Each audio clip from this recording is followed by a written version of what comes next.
ladies and gentlemen, boys and girls. Welcome to the Honcast Podcast. Tuning into Honcast.com. That is right. We got the Honcast Podcast coming at you. A lot to talk about, as always, when it comes down to it.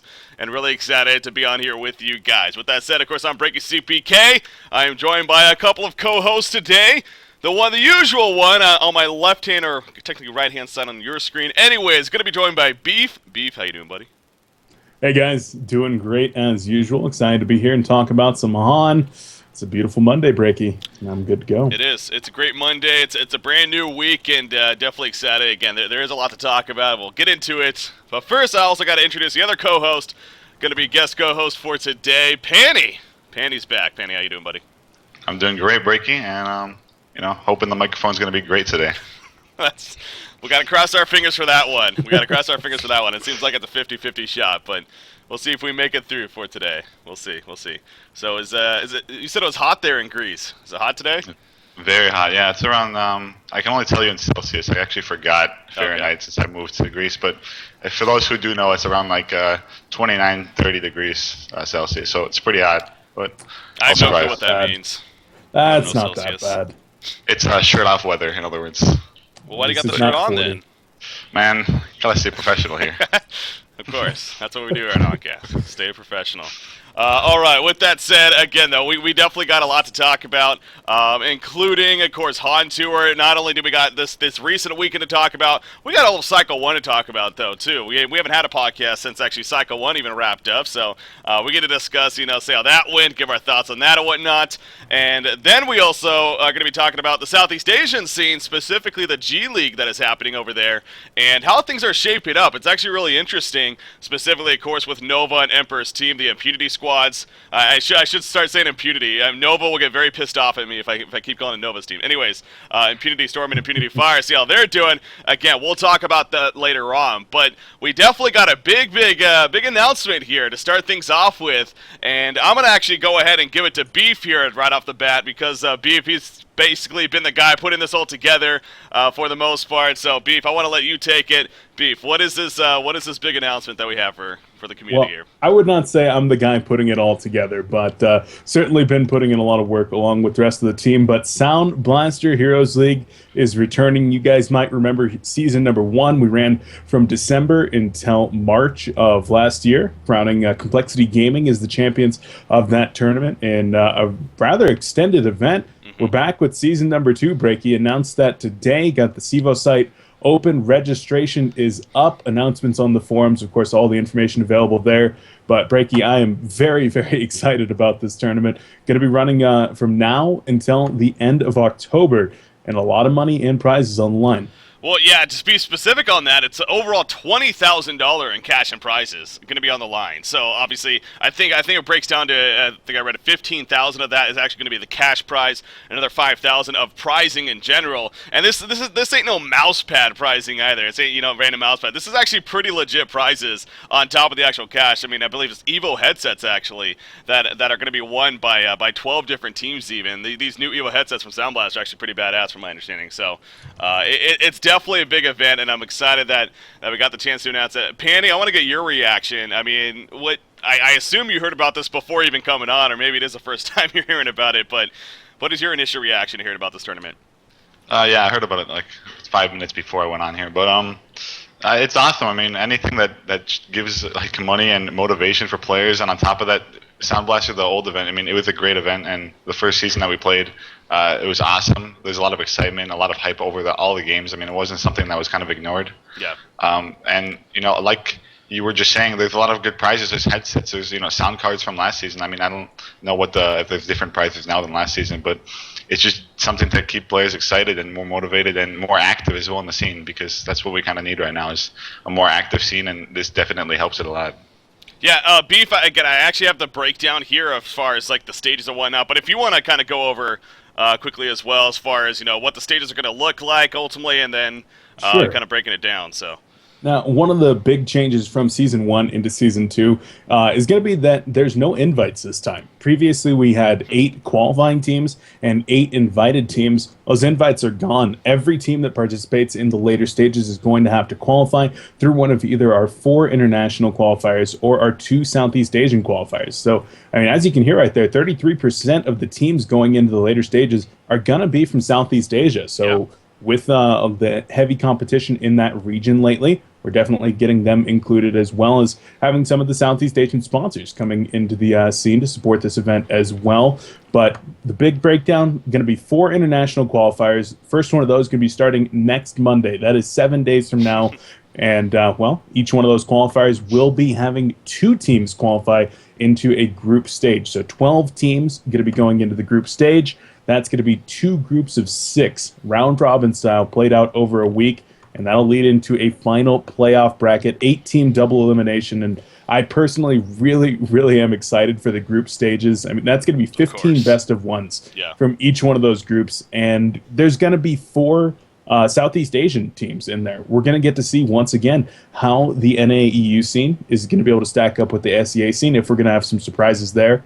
Last season, we had Orange Esports that actually came very close to taking out Stay Green in the SPHL final bracket. Right. We'll see if we're going to have maybe Orange make another resurgence here. But overall, Breaky, I mean, I'm really happy with the way that this event turned out, and I hope that everybody else is as well. Well, the group stage is that's the format of group stages in any event. I think it's most exciting, for me, because it's just simply you get all those matches happening. You said 15 best out of 1 individual games in total, so every single team plays every other once. I mean, a lot of matches to be had, a lot of diversity thrown in there, and it's definitely a fun part. I will say, I don't know if this is going to be happening, but another fun thing about group stages is we haven't had a group stage selection show in a while. I don't know if it's going to be happening for this necessarily, but maybe, that'd be fun to kind of bring that back. But we'll see. We'll see if it maybe works that way. Kind of just not ruling out the possibility.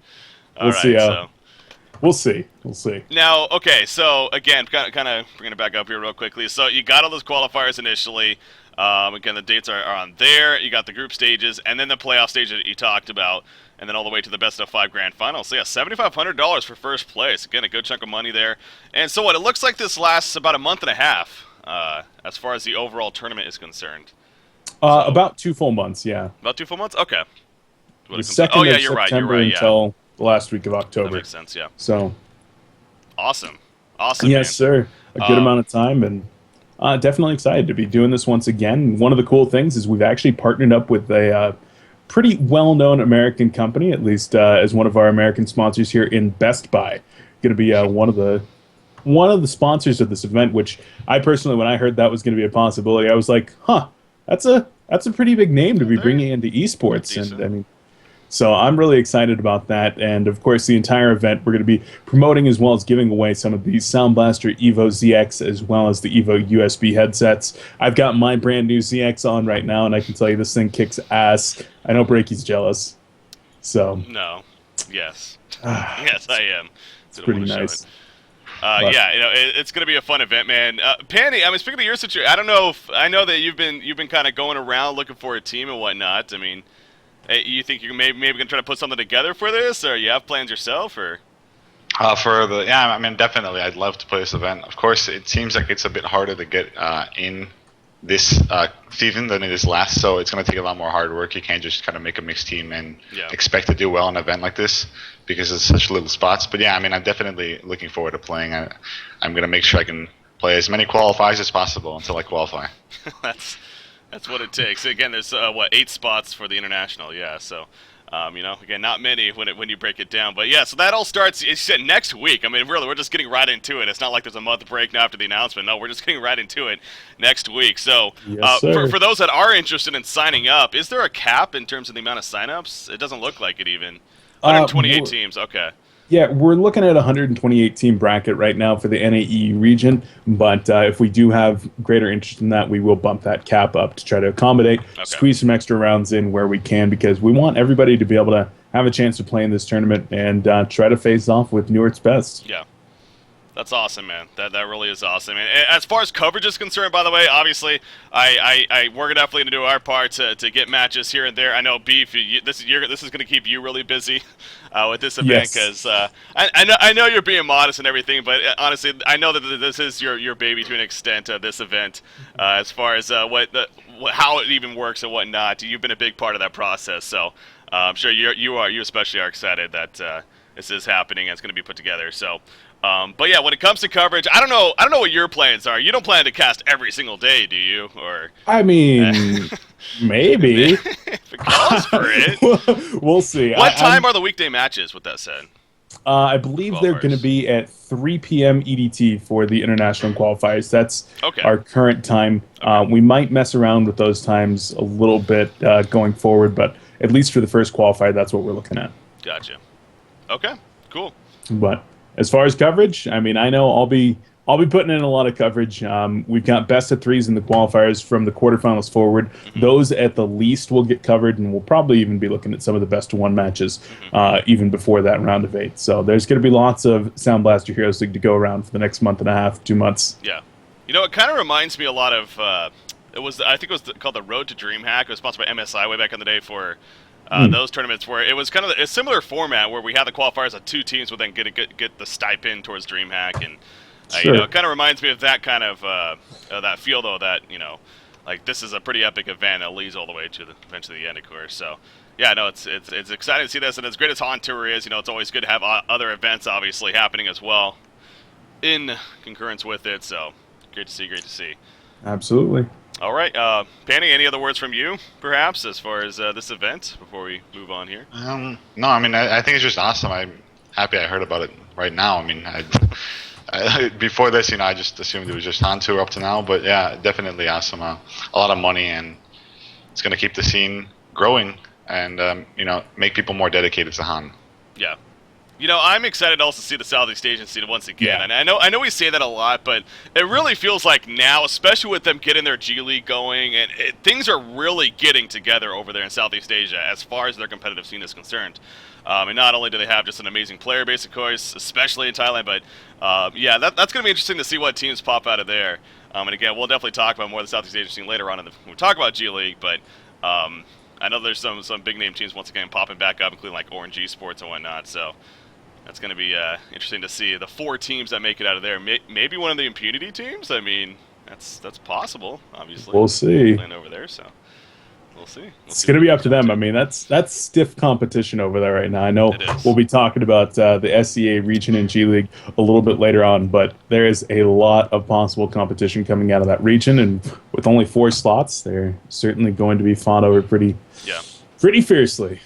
As far as information, I see people trying to link links and whatnot in chat, and those are some good links. But, I mean, just the easiest way to say this is you go to the competitive section of the forums. It's actually one of the top posts in there, the Sound Blaster Heroes League announcement for Season 2. And then there's links within that post that actually have directions of where to go. So that's how you can find out more information about it. But, again, you guys got to get on that pretty quickly if you want to start playing in the first qualifier, as, again, it starts next week. So definitely get on that. Any team, at least to get some experience. If not, you never know.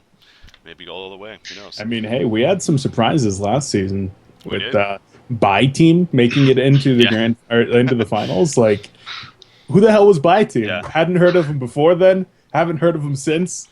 They just happened to have a good time in that one qualifier, and they made their way in. So, there's always a possibility for a Cinderella story. So definitely go get signed up. Frontpageofsiva.com, and of course all that info on the competitive forums. We'll have a post up on Honcast later today as well. Awesome. There you go. All right, so that's the Sound Blaster Heroes League. Again, definitely check out for more information as well as what is out there currently for that event. So, moving on to the podcast, though, now we can start going into the to the Han Tour side of things. I figured specifically we might as well start with Cycle number 1, actually, because, again, we haven't had a podcast since Cycle 1 happened. So, figured we'll start with Cycle 1, kind of look back at that, and see how it ultimately played out, and give our thoughts on how that all took place. So, of course, here are the brackets on your screen, guys. You can check it out. So, obviously, Stay Green, they ultimately won it in the end. Team USA was at least able to take a game off of them, which I'm not gonna lie, was actually good to see at least. But Stay Green is still dominant and they clearly showed that in cycle number 1 once again as they took it all. So first, we'll start with that topic. Stay Green winning it all, only dropping the one game in the Grand Finals to Team USA. Penny, I want to start with you. What do you think of Stay Green and their dominance right now?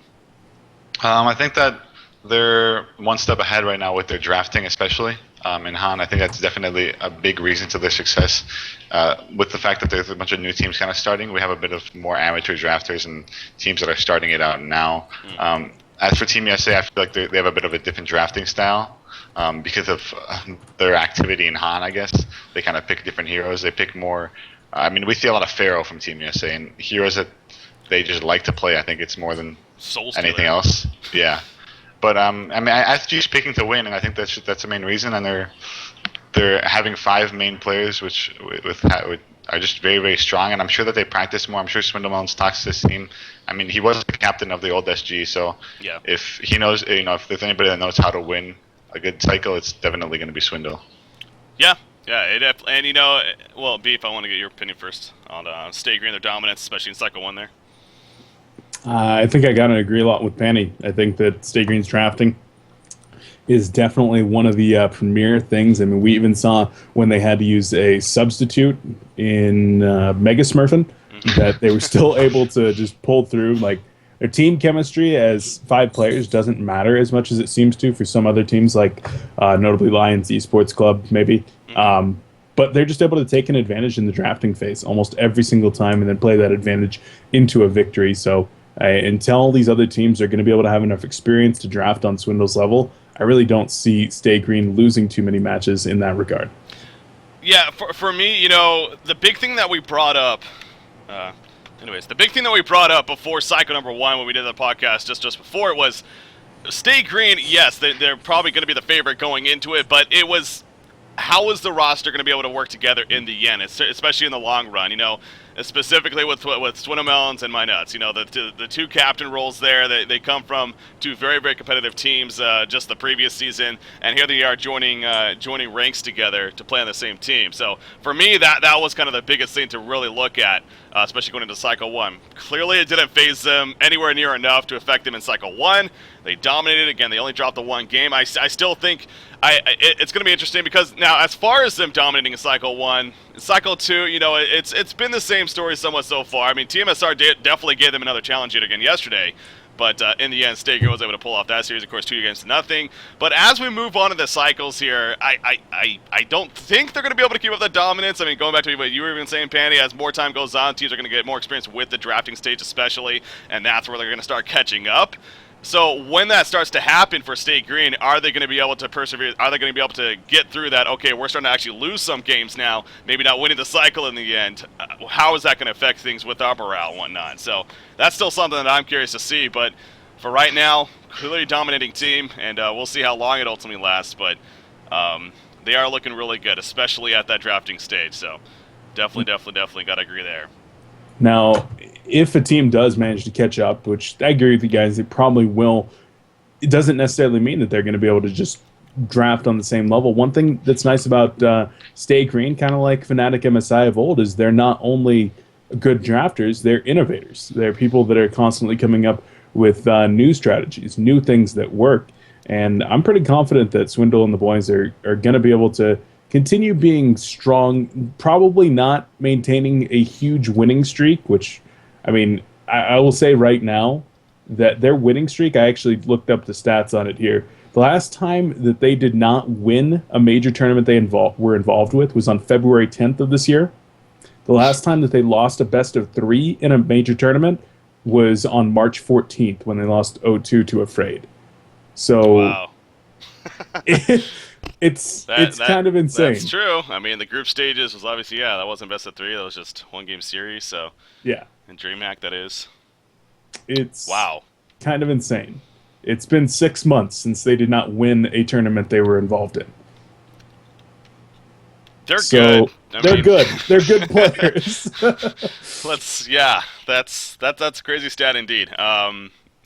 So again, though, we've seen signs. We've seen Team USA. We saw Team SR yesterday. I mean, teams are starting to get to that. We can't compete. We can't even beat them. But they are still winning the series in the end and winning the cycles for right now. So yeah, well, we'll see. We'll see how in cycle 2 now how that continues. As obviously, again, they're in the winter bracket finals, which we'll talk about in just a little bit, but. We'll see. Moving on as far as other topics here for cycle number 1. Another thing that I wanted to bring up was what was actually more so disappointments from a couple of teams, including Internet Gangsters. Actually, they got knocked out in the 9th, 12th place spot. So I think that's kind of an unfortunate finish for them. And even Lion Esports Club, although they got all the way to 5th, 6th place, I think it's safe to say they were pretty surprised by that. They got knocked out by Team Excellent. And, we even talked about that. I had Sonomel's obviously the Codecast the other day, and Lion Esports Club especially, it seems like something's a little bit off with them when it comes down to their play recently. This is a team that you could argue going to be one of the favorite teams going into Season 2 because of how they've really stuck together for the most part as a team and their success in Season 1. But it seems like it is off to a little bit of a slow, shaky start. I mean, you guys have any further comments on that? Penny, we'll start with you. They've always been a team that they can just tear you apart in some games.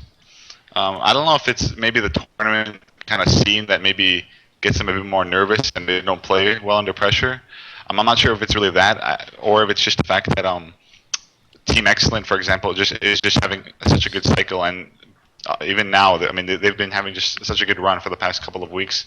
It's kind of hard to judge. I think we need to give them a bit more time, maybe at least until the end of cycle 2, to fully judge. Maybe they just had a bad cycle. It's kind of hard to say with teams in Diamond because that happens sometimes.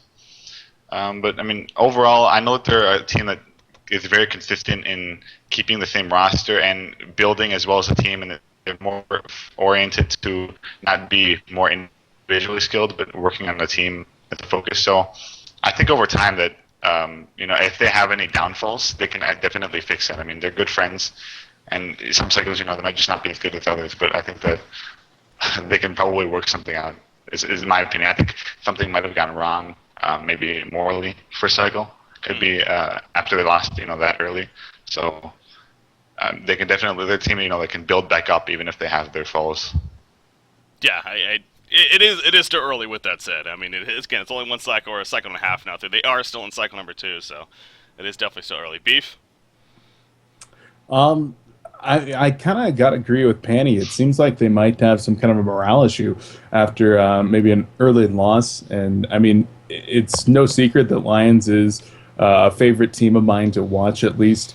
And it's kind of disappointing to see them placing where they are. With that being said, they're still alive in cycle number 2, and they've been looking better, but falling short of expectations for sure. But once again, Lions is a team they are strongest when you think that they are the weakest. That's kind of the way that I think about it. Every time that you count Lions out, that's when they will come back and take a best of 3 off somebody, and you'd be like, oh, so that's still the same Lions that just kills everyone. Like, that's the Lions gank, except they're doing it in a tournament instead of a game. And so, I don't know. You can't count these guys out by any means.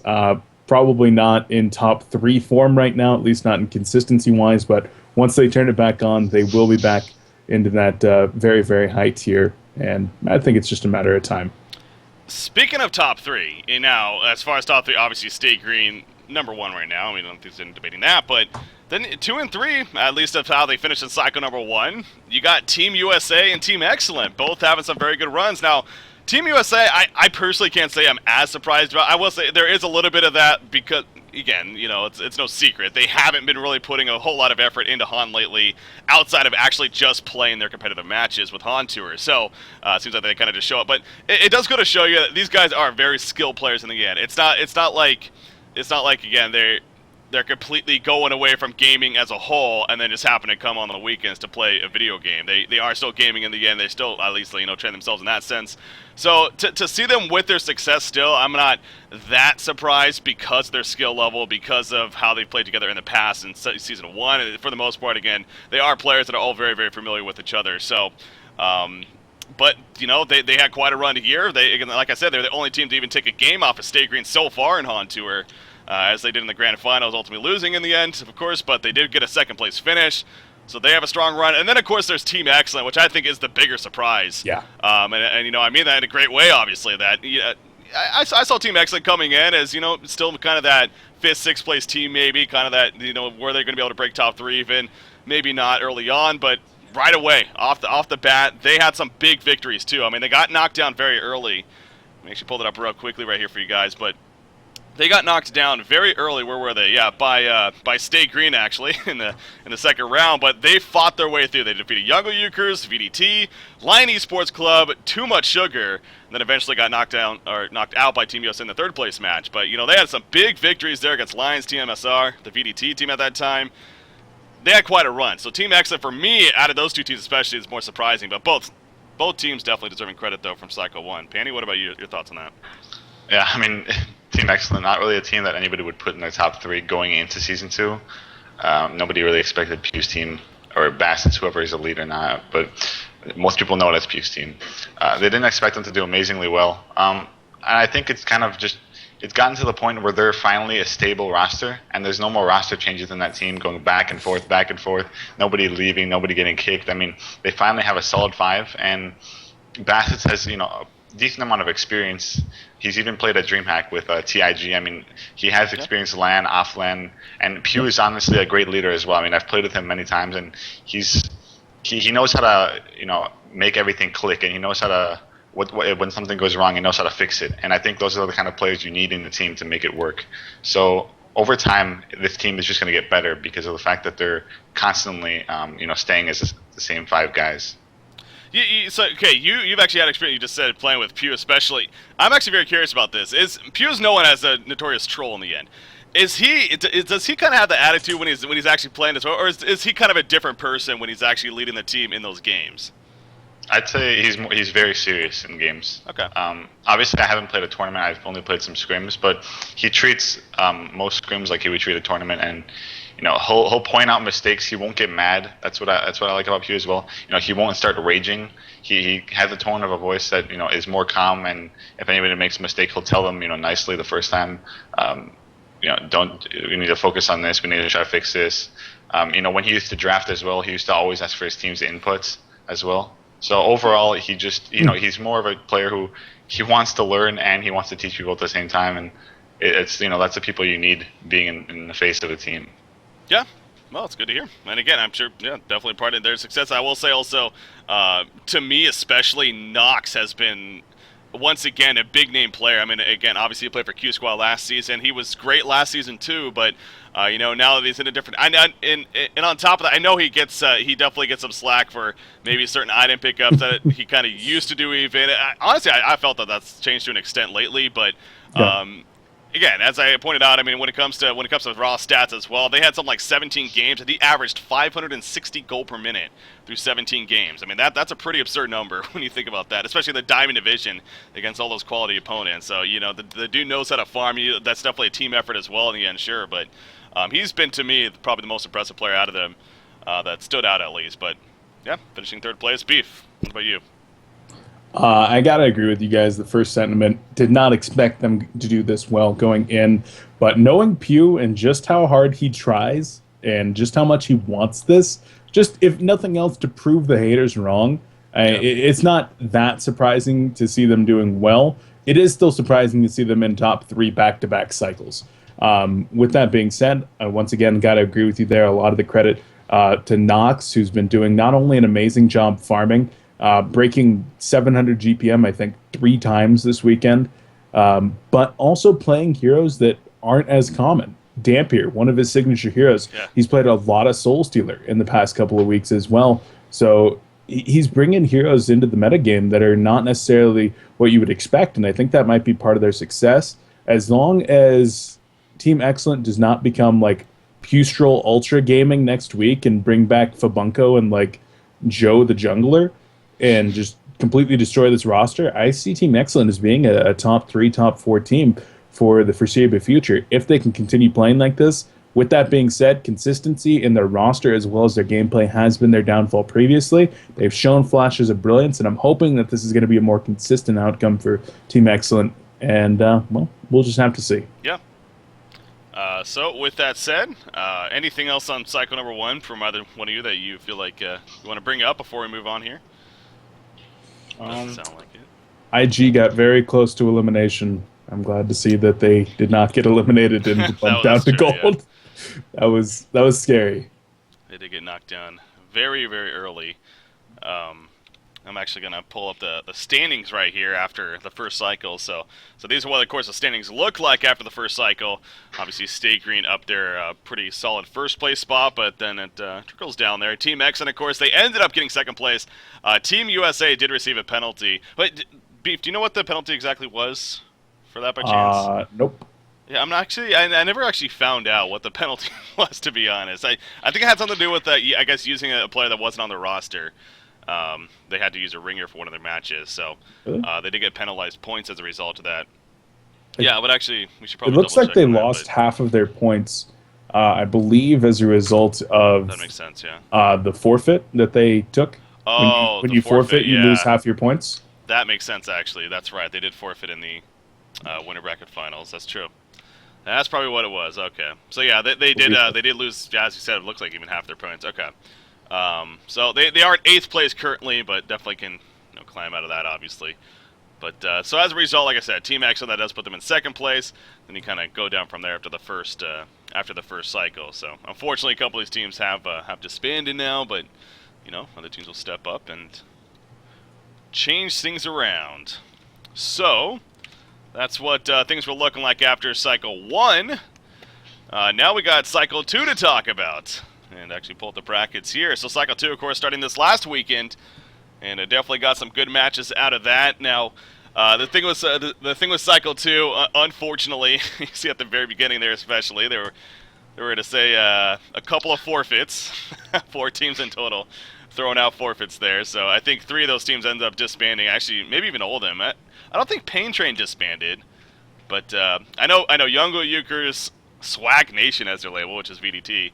And then We Are Spies even, unfortunately, disbanding at the beginning of the cycle. So kind of getting that out of the way. Hopefully it's just for these beginning cycles and not going to be a trend by any means. But that's, of course, a big thing that stands out right away. Other than that, though, as far as how things progressed, Team Excellent, we're just talking about them. The run that they've been having looking very strong. Here they are in the winter bracket finals. They had to defeat both Justice League and Team USA on the way there. But and it sounded like, actually, Beef, you casted that series, of course, and it sounded like Team Excellent looked very good even all 3 games in that series.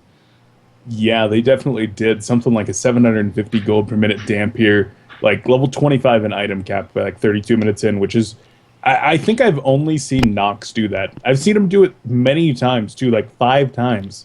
And I think he's the only carry I've ever seen item cap and level cap that fast, but went crazy in Game 1. Game 2, they had an advantage, but unfortunately, a few crucial pickoffs in the later stages of the game, and Team USA was able to get some clutch racks. I believe 2 sets of racks off of a dual pickoff, and it's just like one little mistake like that costs you 2 sets of racks, and then USA was able to play it out from there and take the game.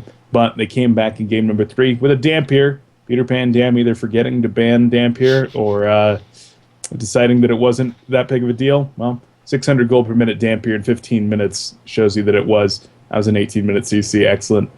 Making it look easy against USA. Was B-Kid there for Team USA? I heard something about that. Games 1 and 2, he was not. Okay. He was absent due to real-life circumstances. And Pablo McDad was stepping in, playing Suicide Keeper of the Forest. But Game 3, B-Kid was there. Okay. So yeah, of course, Team Excellent, as I said, they'll taking the win. They're going to be playing Stake Green in the winter bracket finals. So looking very good. Panny, anything about cycle number 2 that stands out to you? You think worth bringing up? I mean, besides RFAM. That's what I was going to bring up too. Yeah.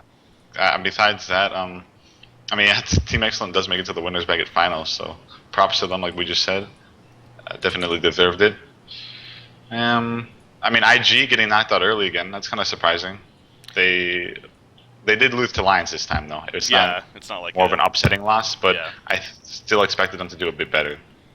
Well, they got matched up against Justice League in the first round. Obviously, a tough opponent there. They lost that series 2-0. They were able to beat Animus Vox, of course, one of the gold teams that came up. But then, eventually got knocked down by Lion Esports Club. It is kind of one of those, well, that is a great team, so in that sense, it's like, okay, but yeah, it is still fairly early on. So, but they did get one step further at least, so maybe next cycle, even another step further. But I think it's safe to say, yeah, IG is one of those teams, though, that I think it's more of a case of you feel like they should be really good because of the players on that team, and for good reason, but they honestly haven't had great performances. I mean, unless I'm missing something. In Cycle 1, I don't think, or Season 1, excuse me, by the very end there, I don't know exactly, I'm blanking on exactly They how were they playing finished under, that, but that was the Fire Fire Rises. yeah. The TFR tag, and I don't remember them doing, like, that great either in that season, Nope. so unless I'm missing something very obvious with one of these tournaments, but their biggest claim to fame was almost beating Trademark and Stay Green on two separate occasions.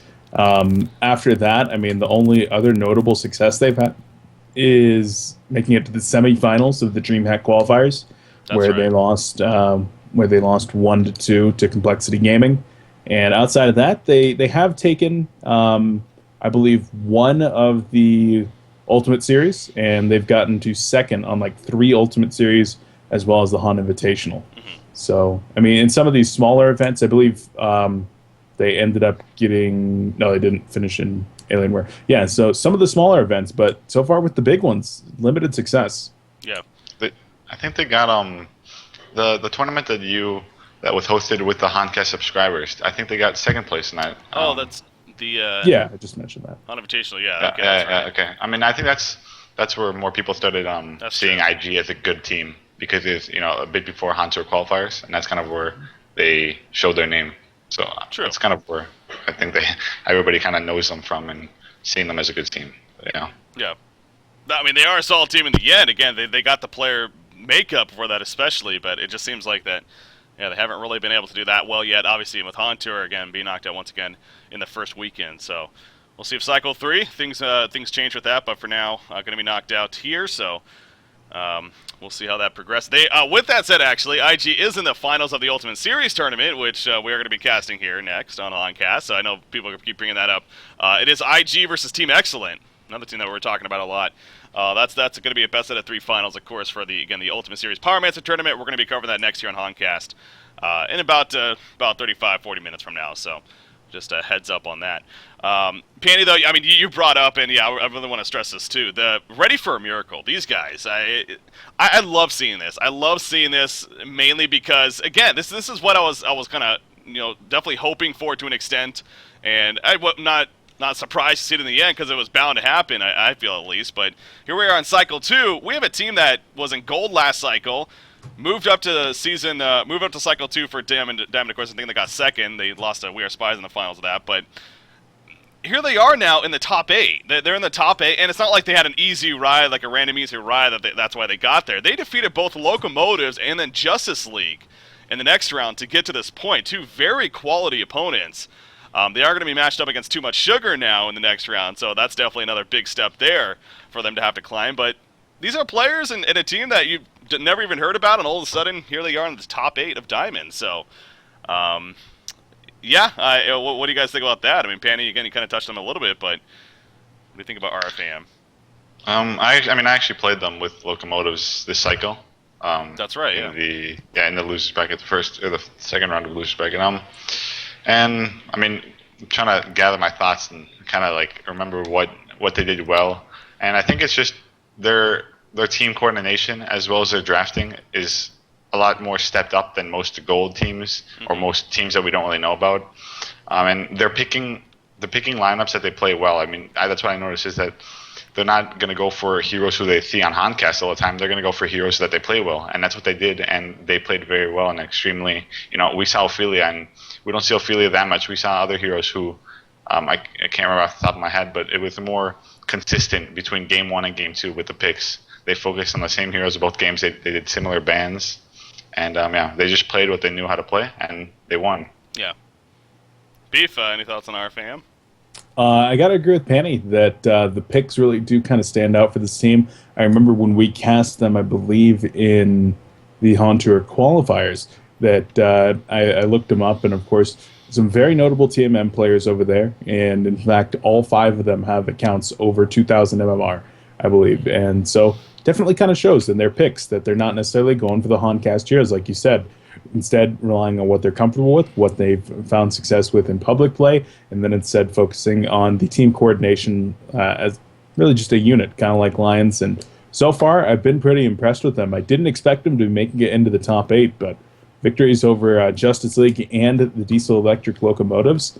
I mean, these guys are going places, and we'll have to see if they're going to be able to break into the top 6 come Saturday. Yeah, now that would really show a lot. I have a feeling. I mean, again, TMSR they are a great team, and so I think they're road manned here for this cycle. But I would love to be surprised at the same time. So we'll see, as you mentioned, as they match up against TMSR going on Saturday. Of course, the other matchup, you got Lions versus Team USA going to be happening. That's another great one there. Team USA, of course, getting knocked down by Team Excellent, as we mentioned earlier. And then again, the winter bracket finals of Stay Green versus Team Excellent here. So before we ultimately move on, I want to kind of get some predictions now out of you guys. Maybe how you think this is going to play out ultimately going into the second weekend. So I mean, I just got to point out immediately, Lions versus Team USA, like, this is a match that we've seen every other week for like 6 months. Like, it seems like it, yeah. These teams cannot make it through a major tournament without facing each other, whether it was the Han Tour Grand Finals or any of the cycles or the Sound Blaster Heroes League Grand Finals. I mean, this is a match with a lot of history behind it. And once again, we get to see it right here. One of them going to be going home in 7th, 8th. You know what? I actually want to clarify that. We keep saying top 8. They're actually in top 6 right now. Yeah, right, that right. kind of just hit me. Keep saying top 8, but no, they actually are in the money right now in top 6. So this is for 5th, 6th place at this point. Breaky, you lied to me. I did. Why would you do that? My bad. So if you make it into the second weekend, you're top 6, and you're making at least some money there. So good for RFAM, especially with that said. But yeah, you're right with the Lions versus, of course, former Complexity, now Team USA. It is kind of funny how it seems like they just always manage to meet up every single cycle. And but Team USA, as of late, I think it's safe to say, looking the stronger. So yeah, maybe you have to favor them going into it. Okay, so now let's get into it, though. How do you guys think it's going to play out for cycle number 2? Is it going to be the Stay Green again? You think there's another shot here? Danny, what's your thoughts? I don't know. Okay, last cycle Team Excellent got 2-0'd by Stay Green. Yes. And I want to give them hope. I think that they can take a game off, at least Stay Green. So I'm going to say, I'm going to give them, I'm going to give that series 2-1 in favor of Stay Green. So, but, I mean, as for the grand finals, I'm not really sure who's going to make it. I think any of these teams can do it. But then again, I think whoever makes it to the winners bracket finals is going to win the whole thing. The winner bracket part of the grand finals. Whoever makes it to the grand finals is going to be the one who wins it all, in my opinion. Yeah. So either Stay Green or Team Excellent then. Yeah, my money's on Stay Green, 2-1. But all right. Team Excellent could pull something out of nowhere. We don't know. They could. Dampier. Pull it out of nowhere. Beef, what about you? I'm going to make a bold prediction here and say that if Excellent does not screw up their draft, which is pretty likely against Stay Green, that they will kind of have a bad draft. Like, if they do not draft, what was their team in game number 2? It was like Soul Stealer, Rally, Aluna, Torture, and something else without a stun. And I'm just like, that is a weird draft. I said it from the beginning and it didn't work out. If they can have a decent draft against Stay Green, I can actually see Excellent beating Stay Green. I feel like their carry-oriented kind of defensive turtle kind of strategy is actually really strong against what Stay Green runs if they do not take massive losses in the first 15 minutes of the game. So I can actually see... I'm going to make a bold prediction and say Excellent goes to the grand finals over Stay Green from the winners bracket. With that being said, Stay Green is going to come back in the losers bracket. They're going to make it into the grand finals for the rematch, and Stay Green will take that 3-1. All right. That is a pretty bold prediction there. So Team Excellent over them, but Stay Green in the end. I think Swindle will adapt. Perhaps. He will adapt and conquer. I will say, on that, you're talking about Team Excellent and then their play style. TMSR kind of did show that a little bit. They in fact, ran the Dampier themselves with Haxerin playing it yesterday. And I know, Beef, I don't think you got the chance to watch those matches because you're casting your own series, but damn, TMSR should have won Game 2. I don't think anyone here, tuning in that happened to watch that match would disagree with me. TMSR probably should have won that Game 2, and it would have been fun to see a Game 3 in that series. Haxerin made some poor decisions as far as when to jump in. There was a couple other team decisions as a whole. It just seemed like, what are you thinking? You had this game in the bag.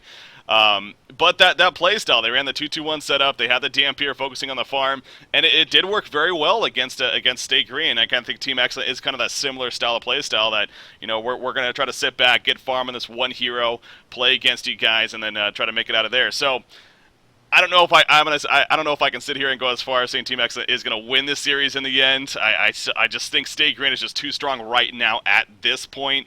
So I'm going to go the safe route. I can't be the bold predictor here. I think Stay Green is going to take it, and then I want to say Team Excellent will match up against them though in the grand finals. But something's telling me TMSR really is going to get that chance to match up against them again. So I think it's going to be Stay Green versus TMSR in the grand finals, but still Stay Green taking it all.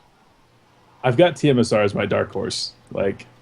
Dark horse, yeah. Keizu, Mumiander, Slicks. Wow. Such a dark horse team. They haven't had the greatest of results so far. They've been kind of shut down, and I think I've got them as my dark horse. I think it's a possibility. But then, you can't discount Lions or USA. This is a crazy top six. I love this top six. It is. It really is. The more you look at, obviously, RFAM's kind of if anything was a dark horse, they're the ones, of course, that definitely have to be here in these 6 teams. But I don't think they're going to make it past TMSR again. Like I said, it's they're in the money right now at this point. They had a good run, but I think TMSR is going to be too strong for them anyway. So, RFAM versus TMSR. That's going to be a fun match to cast. It is.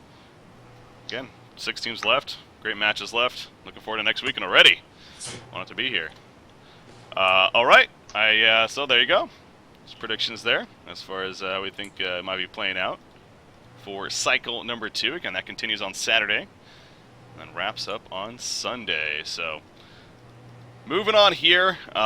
First things first, I'll actually just really quickly again want to bring up these are the brackets for the Ultimate Series Pyromancer tournament, and again we're going to be covering Team Excellent versus Internet Gangsters just after this podcast. So we have about 15 more minutes here before we want to think about wrapping up.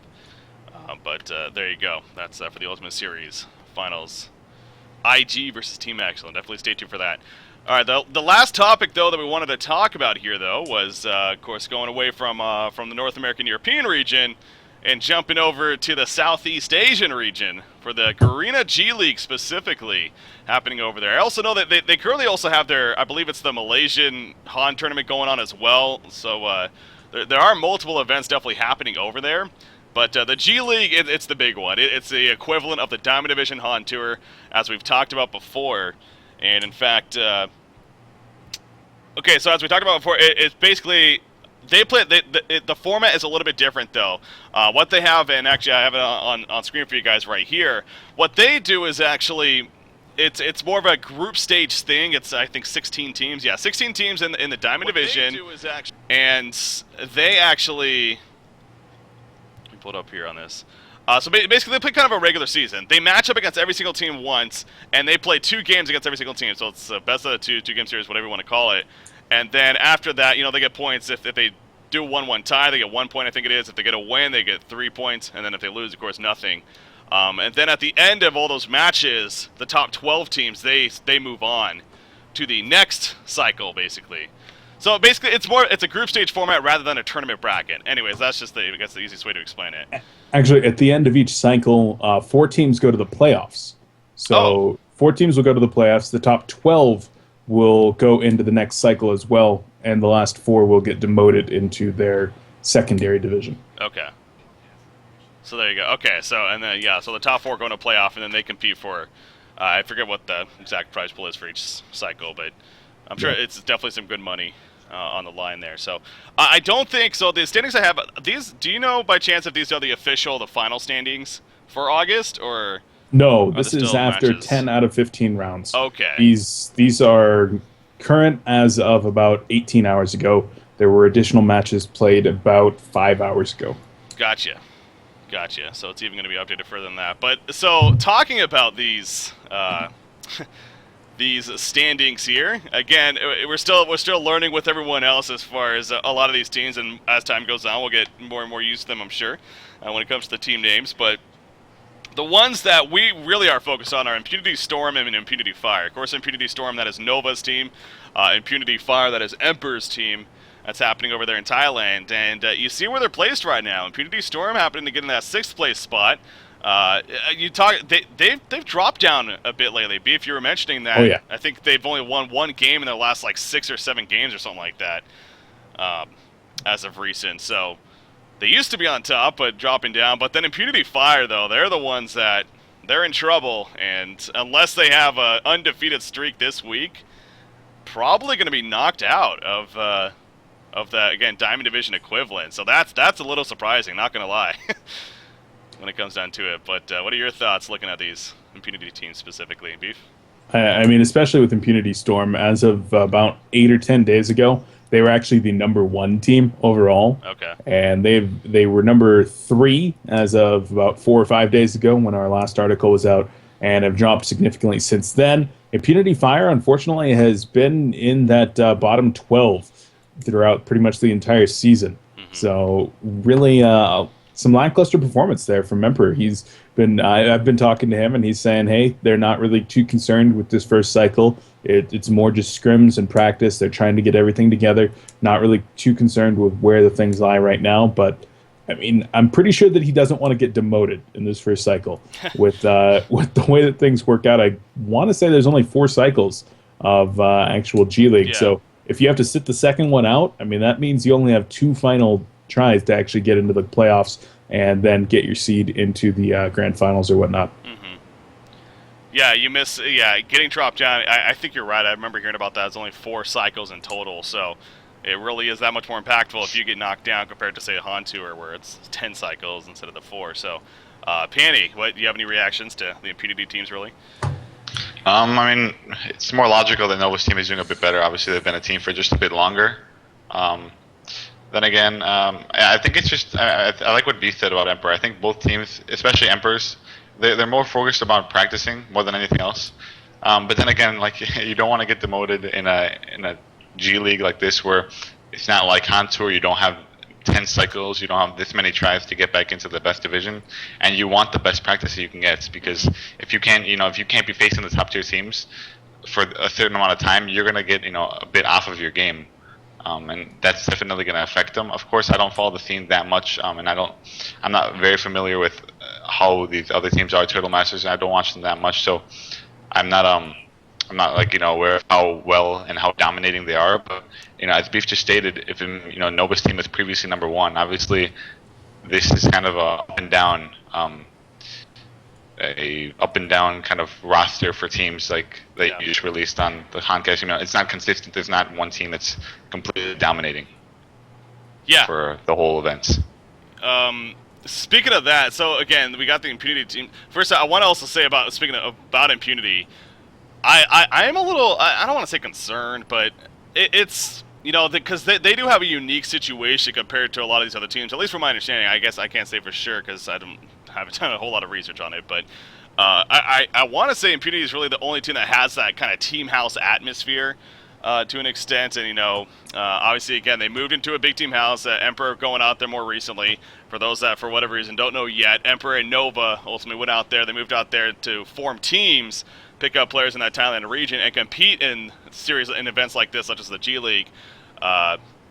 To kind of both a mix of a promotional thing as well as to see what they could do over there and actually compete. But the fact that you have Impunity Fire, they're getting knocked down to the lesser division, I would think that's gotta. The pressure's got to be pretty high for them too, because again, they have a team house and everything. The expectations are no doubt going to be high. With that said, so hopefully nothing seriously bad comes out of this, but I would imagine it's definitely got to be some good pressure on these guys. So we'll see if Impunity Fire can somehow make it out of that bottom tier there with this last week remaining, but if things keep up, unfortunately, they're going to be knocked down. So again, Impunity Fire, that's Emperor's team. Impunity Storm is Nova's team, just to reiterate. I know people are continuing to ask about that. Speaking of teams, though, that are doing good, I will say, so you made the point there, Pandy, as no team just absolutely dominating. I mean, when you look at the points, that definitely is true. It seems like it's a pretty good spread right here. I will say, from what I heard, again, in Orange Esports, though, these guys are apparently they're the dominant team over there if there is one. They are on top. You see they have the same amount of points as Turtle Masters, but there was that post that was made on Honcast.com, the article, that it kind of explained how they were actually penalized, though. I forget, Beef, do you remember how many points it was? It was 3. It was points. one Okay, full win. So Orange's record currently is 9-0-1. Yeah. Which means that they've won nine full series and tied 1, meaning their map score is currently 19-1 in the top division of Southeast Asia Han Tour. Yeah. I mean, these guys are absolutely killing it. They would have a 3-point advantage if it were not for that one loss. And keep in mind that one map lost was when they were on 400 plus ping with spikes and weren't able to play. That's the game that they were penalized for. Really? If it weren't for that game, they would not have dropped a single map in this tournament. I wonder if they played like Turtle Masters yet, or MRR even. I know Okay, that they full schedule just that. played Turtle Master and Okay. 2-0'd them. That was on Saturday. And MRR, I want to say that one's going to be coming up in round 13. Okay. So obviously some big matchups there, but 2 over Turtle Masters. Turtle Masters, of course, the team technically tied with them right now, but at the 25 points. But that's also, Turtle Masters is also another team that we've heard about before, and MRR for that matter as well. After those top 3 teams, you know, the names don't really stand out as much. The Star Boy Band, I can't say I've heard of them. They got 2 teams, actually. Yeah, unfortunately, one of those is supposed to be Anti-Moon Queen. I believe the top Oh, okay. in 12th place. Unfortunate typo there. Gotcha. Worst Yeah, editor that makes sense. at AEU. What was I going to bring? Oh, speaking of Orange, though. Okay, so you were mentioning, so Orange, their roster, it's Shu. I know Shuyu's still on it. I believe you said Mr. Ghost is actually still a part of it. Yep. And there's even word that they're going to be bringing back Kiddo to Orange, you were saying. That is something that I've heard. I'm not 100% confirmed on that one, but certainly seems to be a possibility. So could be some changes going on right there. I know that a lot of the teams in the Southeast Asian region have been experiencing some changes, including Impunity Storm actually having to use a ringer for their last few matches. Turtle Master and MRR, I think, are both working with some changes recently. So lots of teams in flux over there. It's not quite as stable as our top teams here in NAEU. Yeah. Yeah, but again, clearly some good competition over there, and you know it's going to be exciting to see how that progresses on too. And you know, hopefully we'll do our part to also get more and more information on it. It seems like Fantasy especially has been doing a good job though of gathering that, and It's killing it. a lot of articles on Honcast.com specifically for that. So if you ever want information on that region, definitely check out Honcast.com for the articles. So, Panny, you have anything else on the G League here? Anything else that stands out to you about these teams or whatnot? No, I mean, the only thing, I think you touched on it just a little bit, is the gaming houses that Nova and Emperor both have. I think that's definitely going to come into play just after a bit longer. I mean, you have to give it some time. Jay Green took a bit of time as well, which is pretty much the main example that we have for this. I mean, and the only thing I've kind of always wondered is, how do you kick a player out of a team when you're in a gaming house? I mean, that's always like been, you know, A little awkward, it feels like the most awkward thing in the world. Yeah. Because I mean, how do you even present that information? How do you say, hey, You got to move. yeah, just something to think about. I mean, if you want to make roster changes, it's kind of difficult for these 2 teams, and I would think at least. I agree. Maybe Nova's a bit more strict in real life, or Emperor, and the clanmates fear them, but I don't think that's how it is. I mean, I don't think it's like a dictatorship, but. Emperor seems pretty fierce, man, with his players. I've heard some stories as far as He's told me he's calmed it down a little has bit. he? Okay. A little bit, but yeah, I mean, he's the boss. You gotta obey the Almighty. Obey the captain. I There think you it's a go. better way to put it. Yes, sir, Mr. Emperor, sir. They have to say that every single time they respond. I bet. We were trying to get Emperor on, unfortunately. Obviously, I think he was actually in the middle of a game even. I don't even know if it's still going on or not, but so he wasn't able to join us. But well, again, we'll keep trying to at least get him or even Nova on in the future, or somebody that even knows just more about that scene over there, is more in tune with it. Would be nice to have on each podcast to kind of help us out there.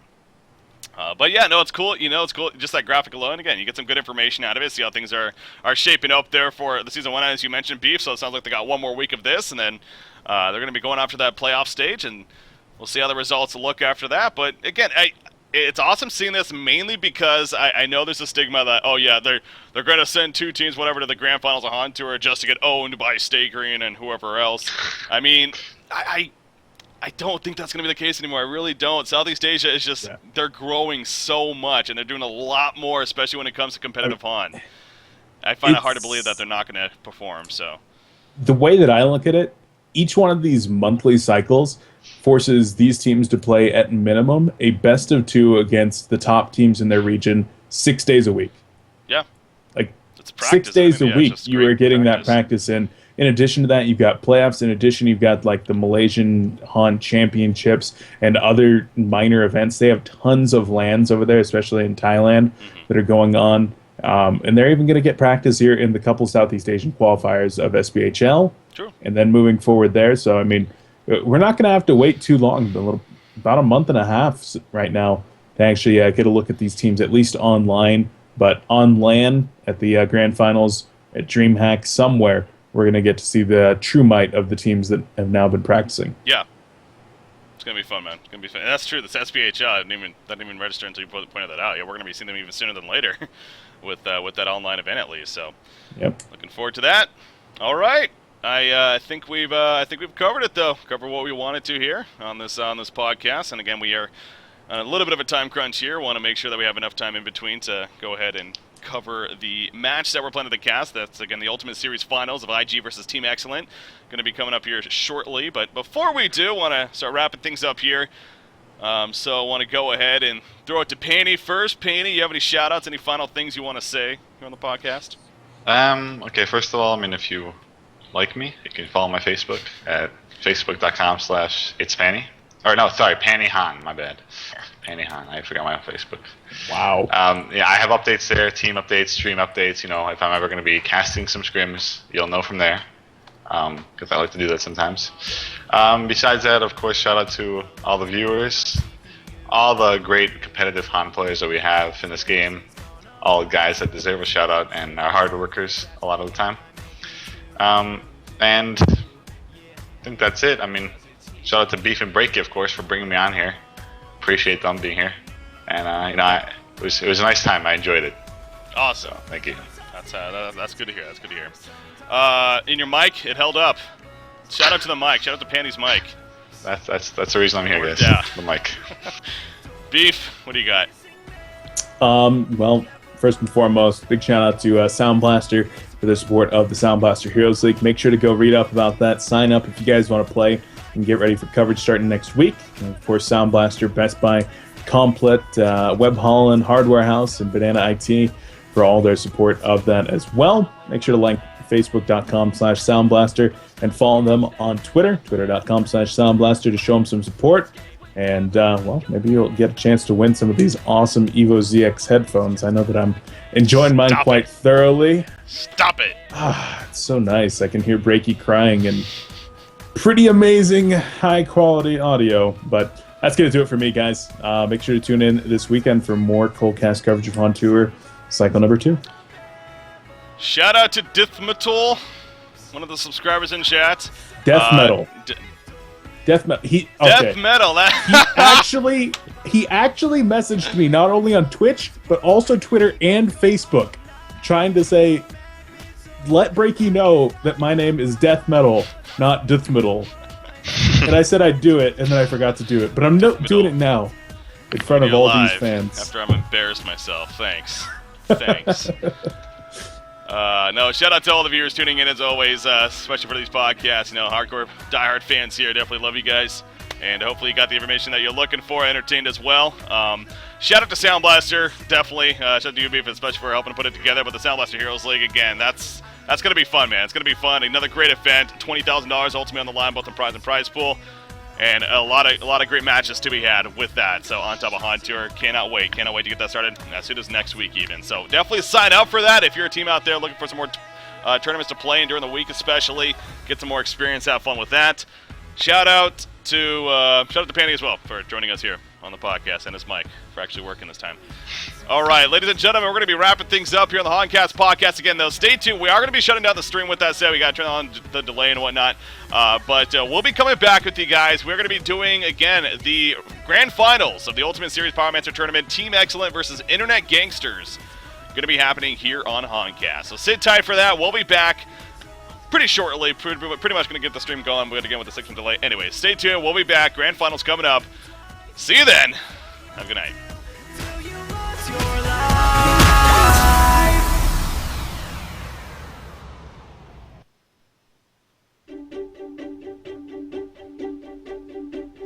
I just respond at the well.